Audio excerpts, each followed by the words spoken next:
안녕하세요. 발리아닌 교회 수요 예배로 나오신 모든 분들을 환영하고 축복합니다. 오늘 11월 24일 또 수요 예배로 우리가 말씀 듣고 기도하면서 나아갈 때 하나님의 충만한 은혜가 우리 모두에게 있기를 간절히 소망합니다. 하나님의 말씀은 디모데전서 1장 5절부터 7절까지 말씀입니다. 제가 한국어로 읽고 린다 목사님이 인니어로 읽으시겠습니다. 하나님의 말씀을 경청하시겠습니다. 이 교훈의 목적은 청결한 마음과 선한 양심과 거짓이 없는 믿음에서 나오는 사랑이거늘 사람들이 이에서 벗어나 헛된 말에 빠져 율법의 선생이 되려 하나 자기가 말하는 것이나 자기가 확증하는 것도 깨닫지 못하는도다. 아멘. Tujuan nasihat itu ialah kasih yang timbul dari hati yang suci, dari hati nurani yang murni, dan dari iman yang tulus ikhlas. Tetapi ada orang yang tidak sampai pada tujuan itu dan yang sesat dalam omongan yang sia-sia. Mereka itu hendak menjadi pengajar hukum Taurat tanpa mengerti perkataan mereka sendiri dan pokok-pokok yang secara mutlak mereka kemukakan. Amin. Bapa di sorga, dimuliakanlah namamu untuk selama-lamanya. Hari ini kami datang kepadamu memohon belas kasihan-mu. Ampunilah kami dari segala pelanggaran dan dosa-dosa kami, agar semua doa yang kami sampaikan kepadamu hari ini sungguh berkenan di hadapan-mu dan Engkau dapat memberikan yang terbaik tepat pada waktumu. Bapa yang Maha Baik, kami berdoa untuk Bapak Pendeta Yuhojong bersama keluarga. Kiranya Bapak senantiasa memberikan kesehatan dan memberkati dalam segala pelayanan, baik pelayanan di Gereja Korea Bali maupun di Yayasan Bina Ilmu. Kiranya Bapak memberkati serta melancarkan semua kegiatan atau program Gereja Korea Bali dan Yayasan Bina Ilmu di tahun 2021 dan di tahun-tahun selanjutnya. Dan kiranya Gereja Korea Bali serta Yayasan Bina Ilmu dapat terus menjadi berkat terkhusus untuk masyarakat Bali bagi kemuliaan namamu. Kami juga berdoa untuk Bapak Ibu Majelis dan Jemaat Gereja Korea Bali, kiranya Tuhan memberkati dengan kesehatan dalam segala usaha, pekerjaan, dan pelayanan bersama dengan keluarga. Berkatilah juga seluruh staf Yayasan Bina Ilmu dengan kesehatan yang prima bersama keluarga mereka. Berkatilah semua kegiatan Christian Group dan Hansado Community yang sedang dipersiapkan dalam rangka Natal dan Tahun Baru 2022. Bapa yang Maha Kasih, berkatilah bangsa Indonesia, terkhusus Pulau Bali di mana kami tinggal, agar perekonomian dan pariwisata kembali normal. Kiranya bangsa Indonesia, bangsa Korea, dan bangsa-bangsa di dunia terhindar dari segala mara bahaya. Selamatkanlah jiwa-jiwa yang memerlukan keselamatan, dan pakailah kami untuk menjangkau orang-orang di sekitar kami, agar mereka dapat berjumpa denganmu. Allah Bapa di sorga, jamah dan sembuhkanlah setiap orang yang saat ini sedang sakit, baik yang dirawat di rumah maupun yang dirawat di rumah sakit. Berilah kesehatan dan berkatilah keluarga yang merawatnya. Ya Bapa, kami juga berdoa bagi tetangga sekitar kami. Berilah kesehatan dan berkatilah usaha dan pekerjaan mereka, terlebih curahkanlah keselamatan kepada mereka semua. Kami menyerahkan seluruh kehidupan kami dan pergumulan kami yang lainnya hanya di dalam nama Tuhan Yesus Kristus, Tuhan dan Juru Selamat kami yang hidup. Amin. 이 사도 바울 당시의 초대교회는 이 신플라톤 철학이 침범하고 있었습니다. 이 신플라톤 철학은 이데아 사상 안에서 영적인 것은 정말 좋은 것, 물질적인 것은 나쁜 것, 이렇게 이원화 시켜놓은 철학입니다. 이 철학을 기반으로 17세기의 데카르트라는 철학자는 이원화를 가속화시킵니다. 나는 생각한다, 고로 존재한다. 이걸 얘기했던 철학자가 바로 이 데카르트 철학자입니다. 생각하는 존재는, 사람은 이 존재하는 존재다. 나는 생각한다, 고로 존재한다. 이것은 동물과 인간, 자연과 인간을 이원화시켜 놓은 철학인 것입니다. 이것은 신플라톤 철학을 기반으로 만든 이 데카르트 철학자의 어떤 주장인 것입니다. 그러다 보니까 이로 인해 17세기 유럽 국가들은 이 자연을 많이 파괴하였고 또 아프리카와 아시아를 식민지 삼으면서 유럽 국가들은 좋은 나라, 아프리카와 아시아는 안 좋은 나라로 명명하며 침략의 명분으로 삼기도 했습니다. 이러한 이원화를 이루게 하는 신플라톤 철학이 초대교회로 들어왔던 것입니다. 교회가 이원화를 이루게 되면 이 진리를 훼손하게 됩니다. 예를 들면 성육신 진리를 훼손합니다. 예수님은 하나님이시면서 인간이십니다. 이것이 바로 성육신 진리입니다. 근데 신플라톤 철학의 이원론이 이 진리 안에 들어가면 영적인 것은 좋은 것이니 예수님은 그저 하나님이셔야만 한다라는 주장으로 훼손되게 됩니다. 만약 예수님이 인간이 아니시면 십자가의 고통에 따른 구속사역이 흔들립니다. 예수님은 그저 잠깐 이 땅에 왔다가 하늘에 올라가신, 그리고 고통받지 않는 그저 그런 영적 존재가 되어버립니다. 육체가 없는 환영으로 존재하는 분이 되어버립니다. 그래서 이러한 존재로 생각하면서 주장했던 자들이 바로 초대교회 당시에 영지주의라는 이단이었습니다. 이 영지주의는 신플라톤 철학의 이원론에서 나온 그 이단 세력들입니다. 이처럼 신플라톤 철학의 이원론은 진리를 훼손시키는 바로 사조입니다. 그런데 신플라톤 철학처럼 교회의 진리를 훼손하는 사조를 이 초대 교회는 왜 받아들이려 했을까? 이 질문을 저는 해보게 됩니다. 그 이유를 대한기독교서의 100주년 기념주석 책을 보면서 저는 깨달을 수 있었습니다. 그 책을 보니까 신플라톤 철학을 들먹이면서 당시에 대단한 지식인으로 인정받기 위해서 이 초대교회 지도자들이 신플라톤 철학을 들여왔던 것입니다. 이 신플라톤 철학이 이원론을 들먹이면 뭔가 대단해 보였던 것입니다. 하나님의 말씀보다, 예수 그리스도의 진리보다, 그 성령님의 감화, 감동보다 이 신플라톤 철학을 들먹이는 게 더 인정받았던 것입니다.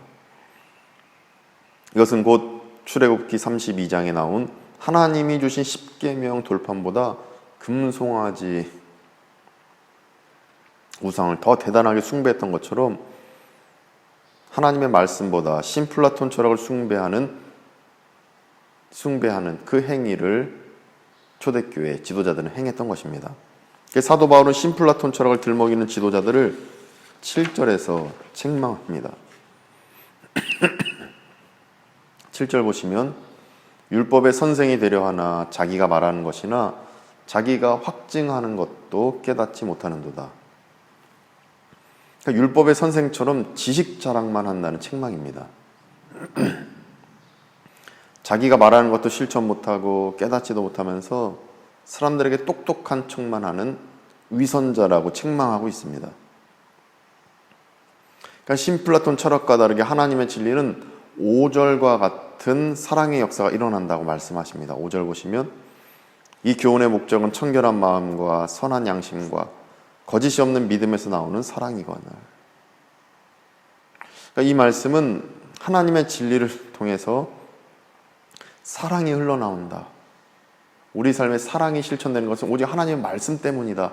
이것을 증거하는 말씀입니다. 신플라톤 철학은 진리를 훼손합니다.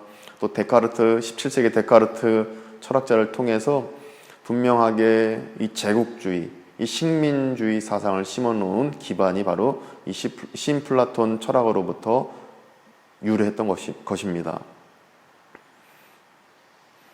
따라서 5절과 같은 사랑의 역사가 일어나려면 진리를 훼손하는 신플라톤 철학이 아니라 하나님의 말씀만이 우리 믿음의 반석이 되어야 합니다. 정리하면 이렇습니다. 신플라톤 철학은 하나님의 말씀 아래에 있는 철학일 뿐입니다. 이 신플라톤 철학은 하나님의 말씀 위에 설 수 없습니다. 하나님의 말씀은 사랑의 역사를 실제 삶에 펼치는 진리이고, 신플라톤 철학은 인간의 머리에 머무르는 지식일 뿐입니다. 그래서 오늘 말씀을 우리 삶에 이렇게 적용하면 좋겠습니다. 초대교회 당시에 유행했던 이 신플라톤 철학이 교회의 진리를 훼손하는 사조였다면, 지금 현재 교회의 진리를 훼손하는 사조는 무엇입니까? 우리 발리 한인교회의 기반이 되는 예수 그리스도의 말씀, 하나님의 말씀, 이 진리를 훼손하는 세상적인 사조는, 현재 우리를 위협하는, 믿음을 시험 들게 하는 이 세상적인 사조는 무엇입니까? 지금 현재 나의 믿음을 흔들고 있는 그 시험 들게 하는 세상적인 철학과 유행하는 사조는 무엇입니까? 이것을 우리가 질문하고 깨닫는, 적용을 하면 참 좋겠습니다. 초대교회 당시에는 이 신플라톤 철학이었습니다.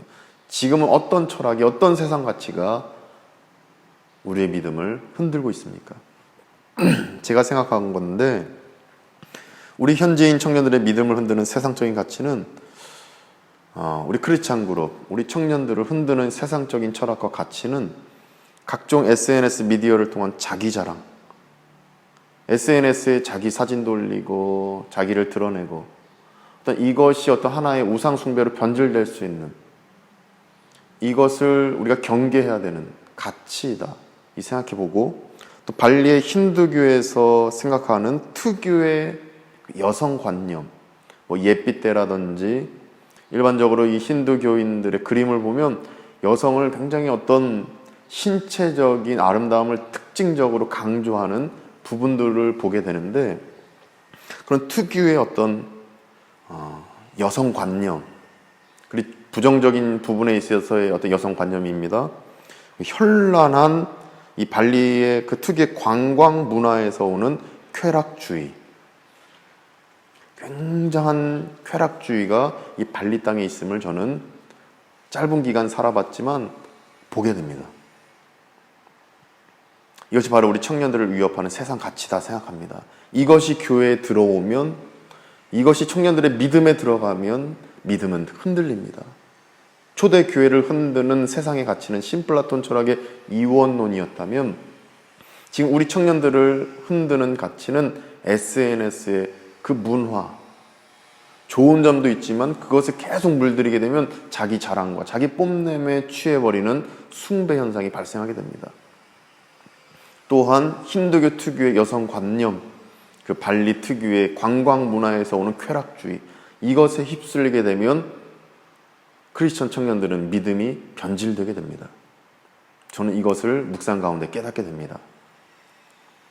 그리고 지금 제 믿음을 흔드는 세상적인 가치는 어떤 비즈니스적인 마인드로 제가 행하려는 이 목회와 선교사역, 또 정치적으로 사람 관계를 생각하는 저의 어떤 그 행함들, 이것이 저의 믿음과 저의 사명을 흔드는 세상적인 유행과 사조다 생각합니다. 그렇다면 지금 현재 우리 성도님들의 믿음을 흔들고 있고 믿음을 시험 들게 하는 세상의 철학, 세상적인 가치, 이 유행하는 사조는 무엇입니까? 세상적인 가치가 교회에 들어오면, 내 믿음 안에 들어오면 진리는 훼손됩니다. 따라서 오직 진리만 붙드셔서 5절 말씀처럼 청결한 마음과 선한 양심과 거짓이 없는 믿음에서 나오는 사랑을 삶의 현장에서 발현하시는 우리 모두가 되시기를 간절히 축원드립니다. 간절히 바라옵기로는 우리 발리 한인교회에 있는 크리스천 그룹과 청년들이 이 세상적인 사조들, SNS 미디어에 취하지 않도록, 우리 발리 특유의 이 관광 문화 안에서 유입되는 이 쾌락주의, 즐기는 것, 어떤 클럽 문화, 어떤 여러 가지 세상의 그 문화 속에서 휩쓸리지 않도록 우리 크리스천 그룹과 청년들을 위해서 계속 기도해 주셔서 이들이 그것들을 배격하고 오직 예수 그리스도의 제자답게 정말 크리스천답게 앞으로 크리스천 리더로서 평생을 살아갈 수 있도록 우리 청년들을 위해 크리스천 그룹을 위해 계속 기도해 주시면 감사하겠습니다. 기도하겠습니다. 거룩하신 하나님, 오늘 말씀을 통해서 우리가 진리를 훼손하는 것이 무엇인지 깨닫게 하시니 감사합니다. 초대교회에서는 가장 지식인으로 추앙받고 똑똑하다 인정받을 수밖에 없는 신플라톤 철학을 들먹이며 교회에 유입시키려던 지도자들을 보게 됩니다. 그러나 사도 바울과 하나님께서는 사도 바울을 통해서 유입된 신플라톤 철학을 배격하고 그것이 진리를 훼손하게 된다는 것을 분명하게 말씀하셨음을 보게 됩니다. 이런 세상 사조가 우리 교회에 들어오지 않도록 도와주시옵소서. 세상의 가치가 우리 교회에 들어오지 않게 하셔서 진리가 온전히 바로 서고 우리의 믿음이 온전히 바로 서는 역사를 우리 안에 허락하여 주옵소서.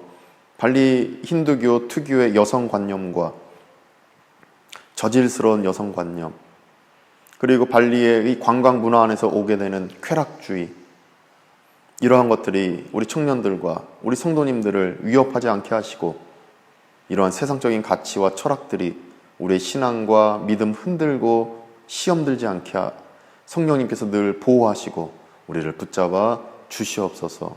예수 그리스도의 이름으로 간절히 축복하며 기도드립니다. 아멘. 이제 우리가 말씀에 따라서 세 가지 기도 제목대로 기도하시고, 특별히 말씀드렸던 것처럼 세상적인 철학과 가치가 우리 삶에 들어오는 것이 무엇인지, 우리 교회에 들어오고 우리 믿음 안에 들어오는 게 무엇인지 꼭 살펴보고 기도하시기 원합니다. 저는 솔직히 고백했습니다. 참 부끄럽습니다. 비즈니스적인 마인드, 정치적으로 사람 관계를 생각하는 것, 이게 또 제 안에서 사라질 수 있도록, 바른 목회, 바른 선교할 수 있도록 기도해 주시면 감사드리겠습니다. 우리 청년들을 위해서도 어떤 세상적인 자기 자랑과 SNS에 취하지 않도록, 그리고 발리의 그 관광 문화에서 오는 쾌락주의와 또 힌두교 특유의 여성관념이 이들의 삶에 자리 잡지 않도록 계속해서 기도해 주시면 감사드리겠습니다.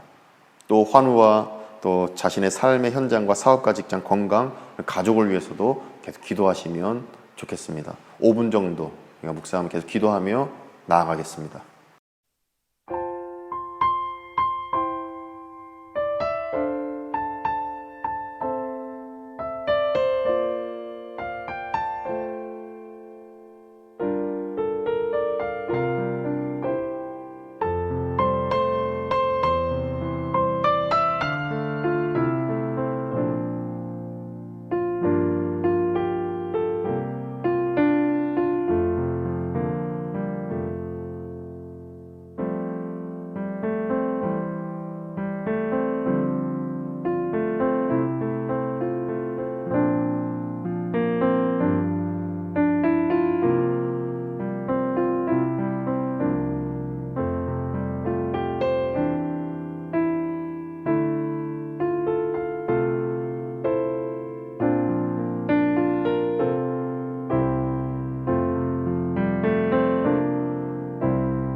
이제는 우리 구주 예수 그리스도의 은혜와 하나님의 크신 사랑하심과 성령님의 감화감동 교통케 하심이 오직 세상 철학과 가치들을 배격하고 진리의 말씀 안에 온전히 서기로 다짐하는 발리안교회 모든 교우들과 가족들 가운데, 크리스찬 그룹과 발리안교회 청년부, 또 현지인, 또 목회자들과 한국인 선교사님들 가운데 이제부터 영원까지 함께 하시기를 간절히 축원하옵나이다. 아멘.